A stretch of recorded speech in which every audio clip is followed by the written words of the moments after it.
They say history is written by the victors, but in the shadows, another history waits. One pieced together from torn pages, coded transmissions, and voices that were never meant to be heard again. Imagine locked rooms where the air still smells of oil and ink, where forgotten ledgers whisper of names erased from existence.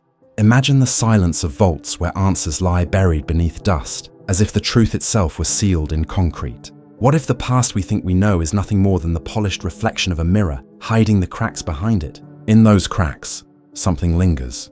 Projects with no signatures, operations with no commanders, missions carried out without ever existing. Some call it rumor, others conspiracy, but the fragments tell a different story, of secrets designed not to be discovered, of power forged in silence, and of a darkness that has never really lifted.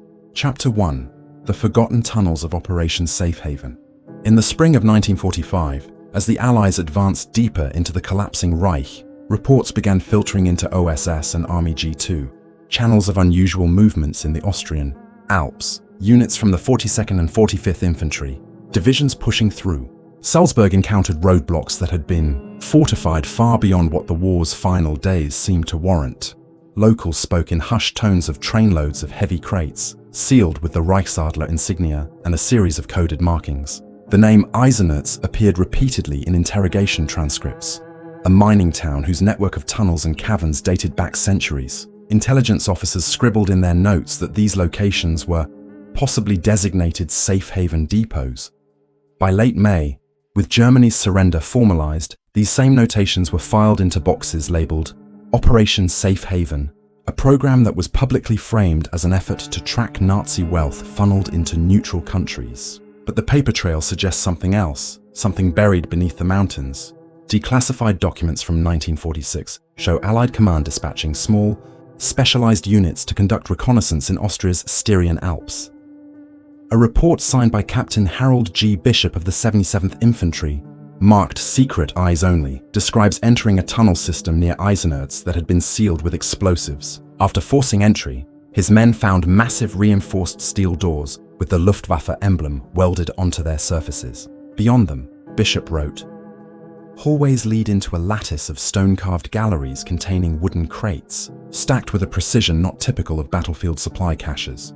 Officially, the inventory recorded by US forces lists industrial machinery, mine equipment, spare parts. Yet Bishop's own notes, later found in his family's attic, tell a different story. He describes boxes filled with cylindrical steel tanks, smaller than aircraft fuel cells, fitted with unusual valve assemblies.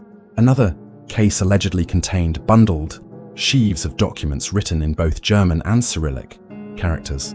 The mention of Cyrillic caused unease within G2. Why would German caches contain Russian-language documents? The answer may lie in the strange presence of Soviet soldiers reported in Austrian villages, days before Red Army units were supposed to have reached the region. Testimony gathered from a farmer named Jakob Leitner described convoys of trucks passing through Württemberg, guarded not by Wehrmacht uniforms, but by men he swore were Russians. Leitner's deposition, stored in US Counterintelligence Corps, CIC archives, was annotated with a single line: possible Soviet collaboration. By 1947, Safehaven's Austrian section was abruptly closed. All related files were either transferred to the CIA or marked destroyed. Still, fragments remained. One of the more telling fragments is a cable dated July 1945, transmitted from the OSS Bern station. It references priority crates relocated from Alpine tunnels, confirmed in possession of Moscow's center. The cable is heavily redacted, but what remains suggests that at least part of the safe haven hunt was a race, not against fleeing Nazis, but against supposed allies in the Soviet Union. Washington wanted the gold and financial records, but Moscow may have been after something far more dangerous: technical documentation on advanced weapons projects. German engineers had been working feverishly on new technologies as the Reich crumbled: jet propulsion, guided missiles, infrared night sights, even the rudiments of nuclear experimentation at Haigerloch. Could the crates have contained blueprints, half-finished prototypes, or logs from secret testing sites? Bishop's recovered notes support this theory. He refers to one locked chamber labelled Sonderanlage 12, inside which his men briefly saw large steel racks, holding glass cylinders filled with metallic powder. The entry ends abruptly with the words, "Ordered immediate withdrawal. Higher command intervened." The pattern repeats in multiple Allied records. Units find strange equipment, rumors swirl of prototypes, then orders arrive to stand down. What was so sensitive that it had to be hidden not just from the public, but even from field officers risking their lives? Safehaven's official narrative remained limited to chasing gold across Swiss, Spanish, and Argentine banks. Yet the Austrian files indicate something else. Something physical was hidden in tunnels and sealed caverns. A 1951 CIA memorandum, declassified in the 1990s, refers to alpine repositories, phase materials not to be disclosed. That vague phrase is attached to Safehaven cross-references, linking them to early paperclip transfers. Paperclip, the program that brought German scientists like Werner von Braun to the United States, is well documented. What is less documented is whether equipment, experimental materials, and test results were also exfiltrated. Eyewitnesses continued to surface decades later. In 1968, a retired Austrian railway worker named Franz Wolfram gave an interview to a regional newspaper in Graz. He claimed he had personally transported sealed freight cars into the Erzberg tunnels in early April 1945. He remembered SS guards, most no older than 20, and a single officer with an accent not from Germany, maybe Russian. Wolfram described hearing machinery inside the crates as though components were loosely packed. His interview was quickly dismissed by officials as the ramblings of an old man. Yet Wolfram died only weeks later, reportedly from a fall, though no autopsy was conducted. His statement disappeared from local archives for nearly 30 years before resurfacing in a private collection. Soviet sources hint at a parallel story. Captured German scientists interrogated by the NKVD in late 1945 repeatedly mentioned projects relocated to Alpenfestung depots.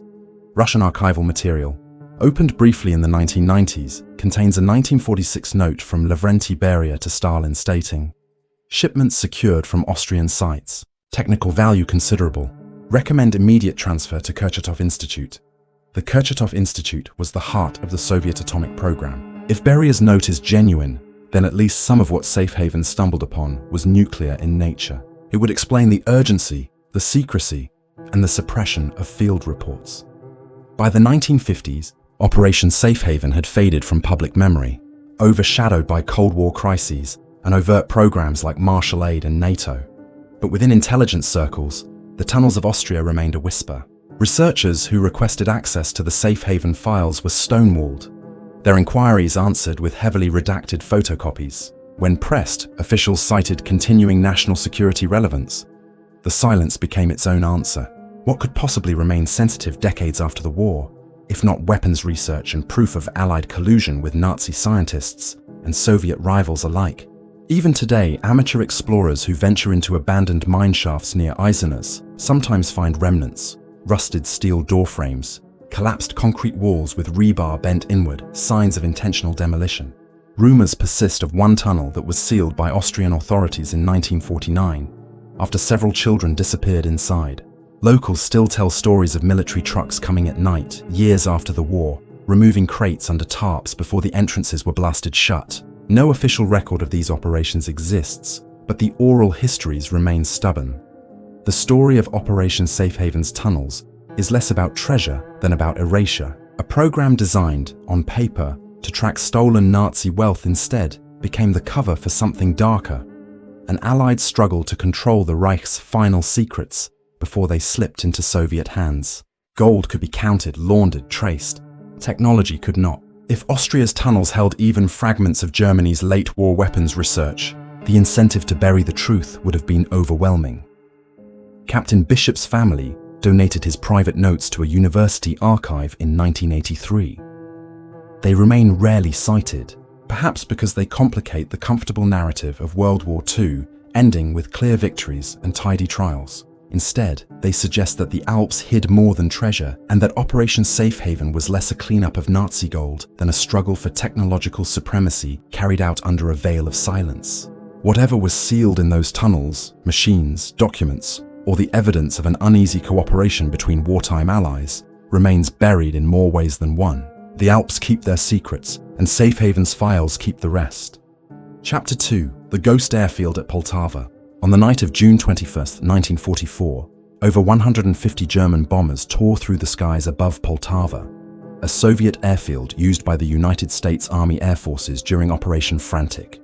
By dawn, 73 B-17 flying fortresses lay smoldering on the runway, alongside fuel depots and ammunition dumps. Official accounts describe it as a tragic consequence of Luftwaffe efficiency, but buried in after-action reports and intelligence cables is a more troubling possibility that someone had tipped off the Germans. The question of how the Luftwaffe knew Poltava's exact coordinates has haunted military historians for decades. Recently unearthed OSS field reports and Soviet NKVD memoranda paint a picture not of chance, but of betrayal. Operation Frantic was supposed to be a demonstration of Allied cooperation. From June to September 1944, American bombers flew missions against German targets, refueled and rearmed at Soviet bases such as Poltava, Mirgorod, and Pyriatin, then returned to England or Italy. The logistics were immense, requiring Soviet fuel, Soviet ground crews, and NKVD oversight at every step. At Poltava, the Americans established the 1st Bombardment Division Detachment, complete with engineers, signal units, and security patrols. Yet as declassified mission logs reveal, US officers complained early on about NKVD interference. Colonel Alfred Kessler of the 45th Bombardment Wing noted in his diary, "Our movements shadowed at all times, fuel convoys rerouted without explanation, maps copied by Soviet staff without permission. The Poltava disaster was not simply a bombing raid, it was surgical." German Heinkel, who 111s dropped illumination flares so precisely that the B-17s, parked wingtip to wingtip, became burning targets within minutes. The Luftwaffe even struck the gasoline storage tanks, igniting massive secondary explosions. Post-raid analysis conducted by the 12th Air Force Intelligence Branch concluded that accuracy of raid suggests prior detailed reconnaissance, yet no German reconnaissance flights were recorded in the sector during the preceding week. How then did the Luftwaffe obtain detailed knowledge of aircraft disposition and fuel storage locations? A clue emerges in an OSS cable dated July 2, 1944, sent from Istanbul to Washington. The cable references Soviet double channels providing info to Berlin for leverage. Though heavily redacted, the implication is that Soviet security organs may have deliberately leaked details of American deployments to demonstrate both control and indispensability. In other words, by allowing the Luftwaffe to cripple the Poltava detachment, the NKVD could underline that without Soviet cooperation, Allied air operations in Eastern Europe were impossible. Survivor testimonies collected after the raid deepen the suspicion. Staff Sergeant William E. Mills, who worked in ground communications, recalled seeing Soviet officers escorting large crates out of Poltava's storage sheds 2 nights before the bombing. The crates, according to Mills, were loaded onto flatbed railcars under armed guard. He later testified that the crates had markings consistent with Norden bomb sight components. The Norden bomb sight was one of the most closely guarded pieces of US technology, enabling unprecedented accuracy in strategic bombing. That Soviet operatives could have removed such equipment just before the German attack suggests premeditation. Further evidence appears in a British intercept. Ultra decrypts, declassified in the 1970s, reveal a German transmission, boasting of secured intelligence from Eastern collaborators regarding American installations near Poltava. The phrase Eastern collaborators was interpreted at the time as local Ukrainian informants. Yet paired with OSS suspicions and Soviet behavior, a different interpretation emerges, that the collaborators were within Soviet intelligence itself. American frustration boiled over in the aftermath. General John Dean, head of the US military mission in Moscow, wrote a scathing memorandum to Washington. "Our operations here are compromised not by enemy action, but by so-called Allied oversight. Essential equipment disappears, communications are monitored, and our losses are magnified by the lack of Soviet transparency." His words were buried in State Department files, classified for decades under sensitive US-USSR relations. Poltava's destruction effectively ended Operation Frantic. Missions dwindled as distrust grew. The Soviets restricted American access to their bases, refused to share radar data, and limited the scope of shuttle missions. By September 1944, the project was quietly shelved. Official histories would later describe the venture as an experiment in Allied cooperation curtailed by logistical challenges. But the documents tell a darker story, an experiment sabotaged from within. Decades later, fragments of NKVD archives briefly opened in the early 1990s confirmed that Soviet intelligence had catalogued every American aircraft at Poltava, down to serial numbers. A declassified Soviet file titled Operation Monsoon contains lists of captured Norden bombsight parts, fuel transfer systems, and bombsight training manuals, all supposedly obtained from Poltava in June 1944. The file is stamped with Beria's personal approval. If authentic, this means the Soviets not only allowed the raid to occur, but used it as cover to exfiltrate technology before blaming the destruction entirely on German efficiency. The fate of the stolen equipment remains murky. US Air Force engineers later noted uncanny similarities between Soviet post-war bombing systems and the Norden technology. Though never publicly admitted, a 1955 CIA technical assessment observed Soviet bombsight designs bear indicators of foreign origin, likely US wartime equipment compromised during shuttle missions. This line, buried in a larger report on Soviet aviation advances, never appeared in congressional hearings or public debates. Poltava itself remains scarred. Aerial photos from 1945 show blackened craters and twisted hulks of B-17s that were never salvaged. Locals remember the night as one of deafening explosions and fires that burned for 2 days. Yet they also recall something else. Soviet soldiers cordoning off parts of the airfield immediately after the raid, barring even American personnel from entering. Whatever was moved in those hours disappeared into sealed trains bound for Moscow. By the time the Cold War hardened into suspicion and rivalry, the memory of Poltava was buried under diplomatic necessity. Admitting that an ally had betrayed another in 1944 would have shattered the wartime alliance narrative. Instead, the story was sanitized, filed under fog of war, and quietly forgotten. But the fragments that survive, OSS cables, ultra decrypts, NKVD lists, suggest that Poltava was no mere tragedy of war. It was a calculated move in the shadow struggle for control of military secrets, carried out while the world still believed in Allied unity. The wreckage of Poltava's bombers was eventually cleared, but the airfield never fully returned to prominence. Its legacy lies not in official histories, but in the suppressed documents that whisper of betrayal. Operation Frantic was billed as cooperation. Poltava proved it was competition. The ashes of 73 B-17s stand as silent testimony to a wartime alliance already fraying at the edges, consumed by mistrust long before the Cold War officially began. Chapter 3. The Erased Dossiers of Unit 731. In the frozen plains of Manchuria, at a facility disguised as the Epidemic Prevention and Water Purification Department, one of the darkest chapters of the Second World War unfolded under the codename Unit 731.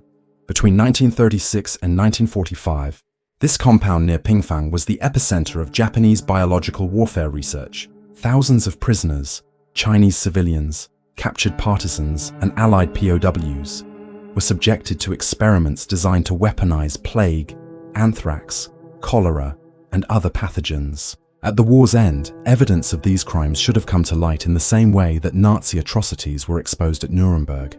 But the archives tell another story, one of deliberate erasure. In the autumn of 1945, as US occupation forces established control in Japan, senior officers of the Imperial Army struck deals with American intelligence. In exchange for immunity, the scientists of Unit 731 surrendered their research, while their victims vanished into silence. The official post-war narrative describes Unit 731 as a rogue program later condemned in Soviet war crimes trials at Khabarovsk.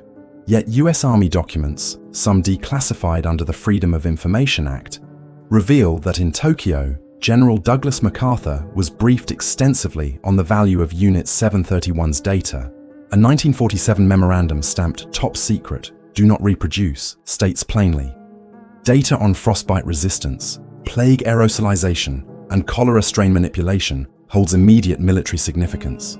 Recommend immunity for involved parties to secure cooperation."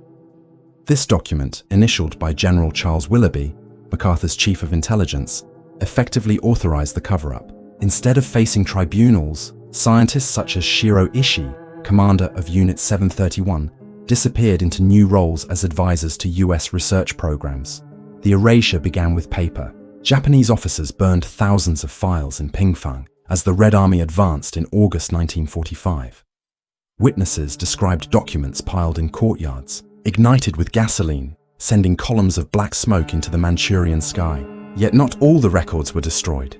NKVD units captured fragments, diaries, medical logs, photographs, which were presented at the December 1949 Khabarovsk trials. The Soviets charged 12 former members of Unit 731 with war crimes, presenting testimony of vivisection without anesthesia, deliberate infection of captives, and mass human experimentation. The US, however, dismissed these proceedings as propaganda, pointing to Cold War tensions. What was not admitted publicly was that Washington had already secured its own set of files. Evidence of this transfer is scattered across declassified communications. In a cable from Tokyo dated May 6, 1947, US Army medical officer Dr. Edwin V. Hill wrote, "Arrangements made with Ishii Group, full cooperation in exchange for immunity guaranteed." A subsequent note marked paperclip annex references transport of documents and cultures to Fort Detrick, Maryland, home of the US Army Biological Warfare Laboratories. Researchers later found uncanny similarities between Unit 731's frostbite studies and reports emerging from Fort Detrick by the early 1950s. This overlap was no coincidence. It was the result of direct transfer. In effect, war crimes evidence was absorbed into American research infrastructure, its origins scrubbed from official record. The CIA later classified these documents as never to be declassified. Yet some fragments slipped through. A 1956 report on human tolerance to hypothermia includes footnotes citing Japanese wartime data, though no source is provided. Likewise, a 1960 Internal Army report on plague vectors contains references to legacy research, 1941-45, Manchurian sources. The implication is clear. US biological warfare programs were built not only on domestic research, but also on the atrocities committed in Pingfang. The victims' suffering was erased, their torment recycled into classified projects. The human cost is harder to quantify. Survivors rarely lived long, but scattered testimonies were preserved. In 1981, a Chinese farmer named Chang Dezhong described being forced into experiments at the age of 16. His account, preserved by Japanese journalists, speaks of deliberate exposure to pathogens, injections with unknown fluids, and the deaths of entire groups within days. His story matched closely the Soviet trial records, further undermining the US dismissal of those proceedings as fiction. Still, American archives remained silent. Requests for Unit 731 files were consistently denied on the grounds of national security, a bureaucratic euphemism concealing complicity. What makes this silence chilling is not only the crime itself, but the deliberate decision to protect perpetrators. Shiro Ishii never faced trial. Instead, according to testimony collected in the 1990s, he lived quietly in Japan under assumed identities, advising both US and Japanese authorities. Some reports claim he died of throat cancer in 1959, but his grave was never conclusively identified. Others allege he worked covertly with the US Army's Chemical Corps into the early 1960s. Regardless of his fate, the fact remains that Ishii was shielded, not punished, for crimes that rivaled those exposed at Nuremberg. The erasure extended beyond individuals. Requests made by Japanese Diet members in the 1970s for information on Unit 731 were met with categorical denials from Washington. Yet when documents surfaced during lawsuits filed by survivors, patterns of suppression became undeniable. US legal briefs argued that the release of Unit 731 material could damage international relations and compromise ongoing defense capabilities. This language, nearly 30 years after the war, illustrates how deeply embedded the stolen research had become within Cold War military planning. Even more disturbing is the suggestion that not all records were merely archived. A classified CIA report from 1952, partially released in 1998, references field testing of Japanese-derived protocols under controlled conditions. While the details are redacted, the phrasing implies actual application of Unit 731's findings during the Korean War. If true, then the crimes of Pingfang not only escaped justice, but were perpetuated in new theaters of conflict. Such possibilities remain obscured behind blacked-out pages and missing files. Today, the story of Unit 731 is fragmented. Museums in Harbin preserve remnants of the facility, while survivors groups in China and Korea continue to demand recognition. Yet in US military archives, gaps remain conspicuous. Whole volumes of wartime interrogation reports are missing. CIA indexes reference file numbers that no longer exist. And in Army medical libraries, catalogs contain citations to reports whose contents are permanently withdrawn. The absence is itself evidence, the kind that suggests systematic removal rather than mere neglect. The erased dossiers of Unit 731 are not just about hiding the past, they are about constructing a false present. By removing evidence, suppressing trials, and absorbing data into classified programs, the United States and Japan jointly buried crimes against humanity beneath the bureaucratic language of research value. Victims became anonymous numbers in experiments, their suffering recorded in cold charts and then repurposed as military assets. The silence surrounding Unit 731 is thus not an accident but a decision, one that echoes across decades of Cold War secrecy. To this day, the full archive of Unit 731's work has never been made public. Requests to the US National Archives continue to yield the same answer: no responsive documents found. And yet, scattered in footnotes, cross-references, and whispered survivor testimonies, the outline of the truth emerges. Unit 731's crimes were not erased. They were buried in plain sight, locked away in classified vaults, hidden behind the language of national security. The pages may be missing, but the shadows they cast remain, pointing to a suppressed history where justice was traded for knowledge and atrocity became the currency of a new war. Chapter 4. Codename Valkyrie's Final Transmission. Berlin, April 1945.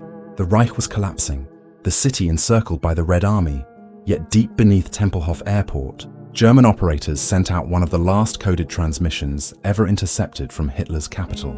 Allied decrypt teams logged it under the temporary designation Valkyrie. Its content was cryptic, references to Phase II assets, Unternehmen Morgenröte, Operation Dawn, and Flugzeug 390 departure priority, cargo. The intercept was forwarded to Bletchley Park and later annotated unresolved, retain. For special review, the notation still appears in the file. Margins of declassified archives, a reminder that even as Berlin fell in flames, some things escaped understanding. The Ju 390 was a long-range transport aircraft, a prototype capable, at least on paper, of intercontinental flight. Officially, only 2 were ever built, both in test stages. Yet scattered Allied reports from April 1945 mention sightings of unusually large aircraft leaving German airfields under cover of night. British radar stations in France recorded unidentified contacts over the Bay of Biscay during the very days Berlin was being consumed by Soviet artillery. In OSS Bern station cables, a rumor circulated: senior personnel and cargo evacuated via long-range airframe, destination Spain. The files were quickly classified, bundled into Safehaven and paperclip cross-references, and buried. The Valkyrie intercept gained weight because of what followed. When US counterintelligence corps officers interrogated surviving Luftwaffe staff, several spoke of a program codenamed Unternehmen Morgenröte. One officer, Hauptmann Dieter Krüger, insisted that Morgenröte was designed to transport special staff and crates of highest priority out of Berlin before Soviet capture. His testimony, preserved in CIC Report 3214, mentions loading operations at Tempelhof's southern hangars, carried out under SS supervision. The crates, according to Krüger, bore seals from the Reich Air Ministry's Sondergerät, Special Equipment Division. He was adamant they were not ordinary supplies. Hours after this statement was given, Krüger allegedly hanged himself in his cell with his belt. The report was annotated with a chilling addendum: possibility of coercion, details inconsistent. The British, too, had suspicions. A decrypted message from May 1945, found in the HW-19 file series, notes urgent inquiries from Madrid concerning arrival of unusual air convoy. Spain, officially neutral, had maintained ambiguous ties to Berlin throughout the war. While Franco's government denied all involvement, Allied intelligence logged several reports of German aircraft landing at remote Spanish airstrips in late April. None of these reports were confirmed, but neither were they disproved. The coincidence with the Valkyrie intercept was too strong to ignore. What might those flights have carried? Some theories suggest Nazi officials attempting escape, but the weight given to Phase II assets in the intercepted message points instead to technology or documentation. The Reich's late-war programs were desperate and ambitious. Nuclear experiments at Haigerloch, V-2 guided missile research at Peenemünde, advanced jet prototypes scattered across Bavaria and Austria. If Morgenröte involved evacuating crates from Tempelhof, they may well have contained blueprints, components, or entire projects.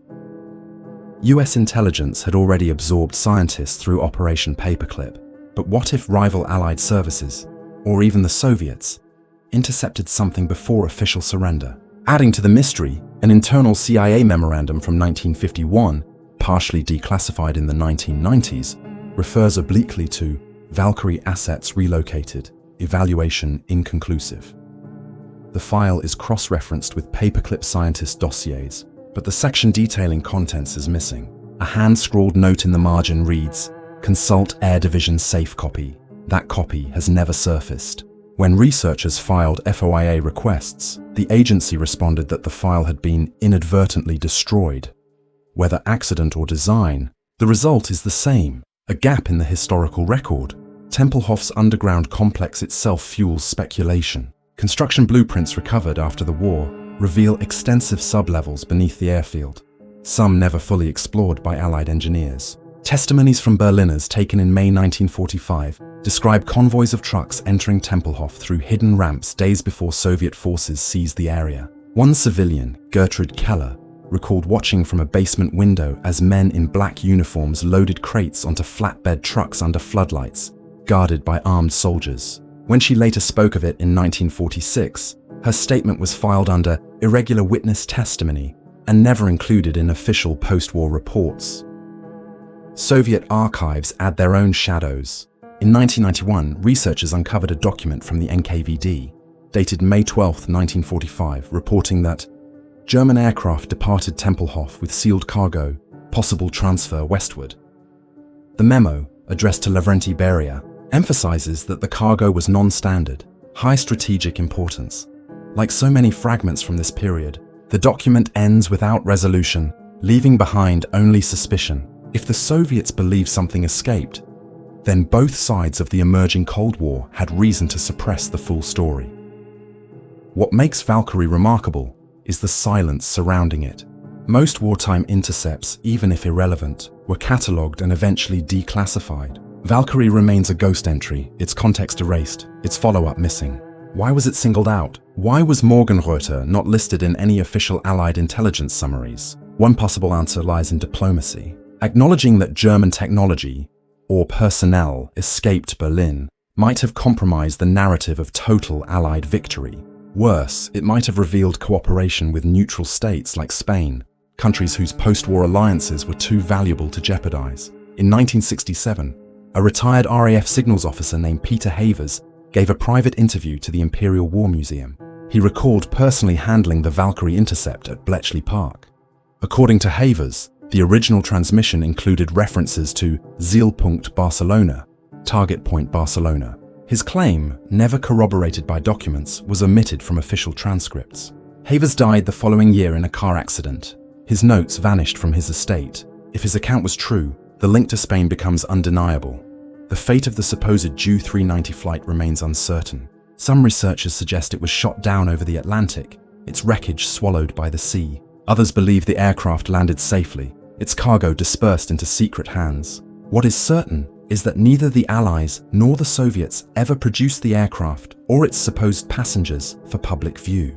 The absence is striking, given the obsession both sides had with parading captured technology. Instead, Valkyrie lingers as a footnote, its meaning buried in redacted pages and closed vaults. The fall of Berlin is remembered for its chaos, but Valkyrie suggests order, a deliberate plan executed even as the Reich collapsed. The coded transmission, the alleged evacuation, the silence afterward all point to something too sensitive to acknowledge. Whether crates of technology, archives of intelligence, or personnel who knew too much, the fact remains.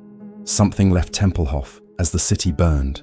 And whatever it was, both sides of the post-war world chose not to tell. Valkyrie's final transmission remains a ghost signal, caught once in the ether, then buried forever in classified silence. Chapter 5. The Black Vault of Operation Gladio. In the ashes of post-war Europe, as NATO consolidated its influence and the Cold War hardened, a clandestine network emerged under the name Operation Gladio.